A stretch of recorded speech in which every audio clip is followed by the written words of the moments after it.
5. Treat high and low alike. Bismarck, I too am a shoemaker. German Chancellor Otto von Bismarck, 1815 to 1898, once went deep into the countryside to see some land he had purchased. The arrival of a train there was an event, and people would gather around to see who had come. Anyone out of the ordinary soon became the talk of the town. The village shoemaker, a particularly curious fellow who liked to spread news, took quick note of the tall and powerfully built Bismarck and watched as he stepped onto the platform, seated himself on a bench, and lit a cigar. What an extraordinary man, thought the shoemaker, and respectfully approached the mysterious visitor to see what he could find out. Pardon me, sir, he said, but have you come from Berlin? That's right. You are a man of fine build. What do you do?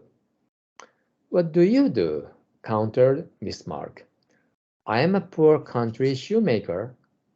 I too am a shoemaker.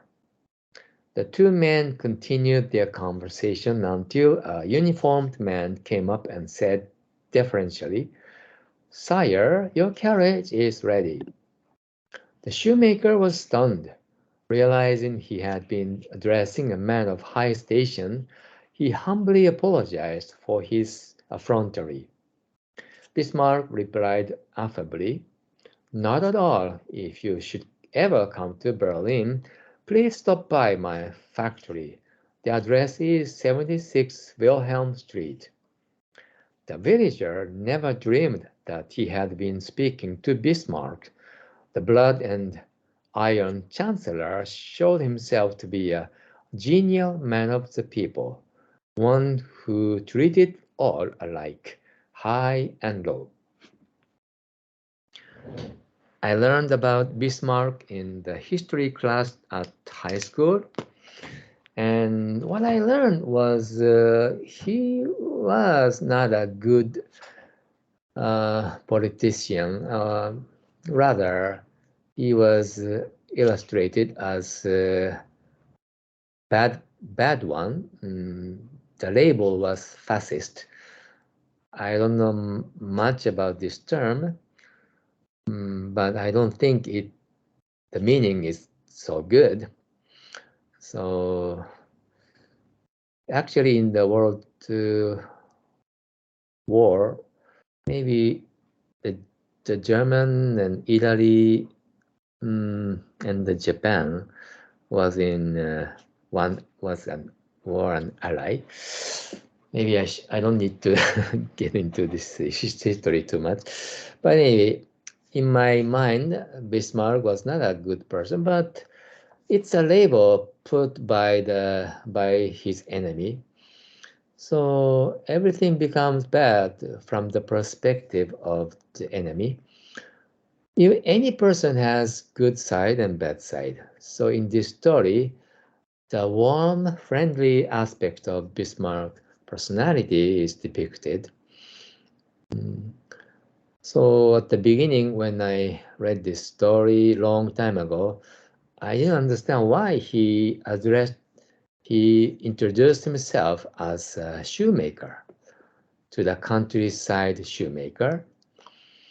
But then later I thought this is the quickest way to make friends with a stranger.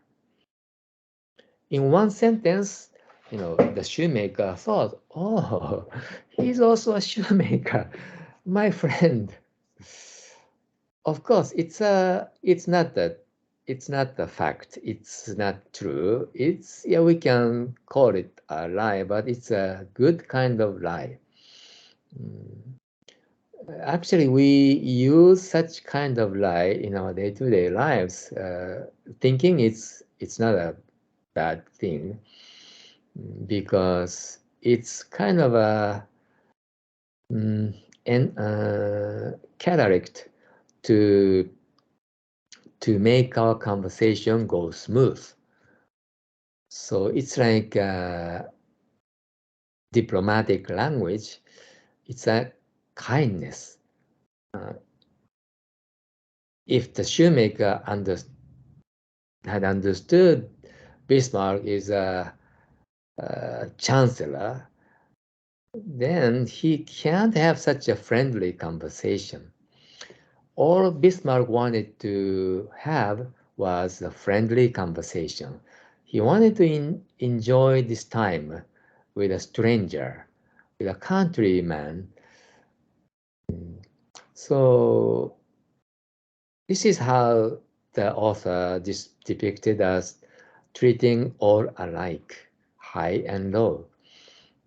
So we need to step down if we have high status. And yeah, it's like the author always encourages us to treat big spender and also small spender alike. If we practice business, we should treat customers equally, regardless of their purchase. And we should not make snap judgment by people's external appearance. We should pay attention to their mind. We are all same human being. There's no difference. We all have 108 blind passions. The status are different. It's just because of difference of karma. It's a superficial difference. It's just a role we are playing in this world of stage. It's one stage. Everybody's playing one's own role. Once we go backstage, we are all the same. Homeless and president are the same. Super rich people and middle class people are the same. We are all same human being. So we should not forget this equality and connectedness. That's the basis of world peace. Okay, that's, I think, what we can learn from today's story.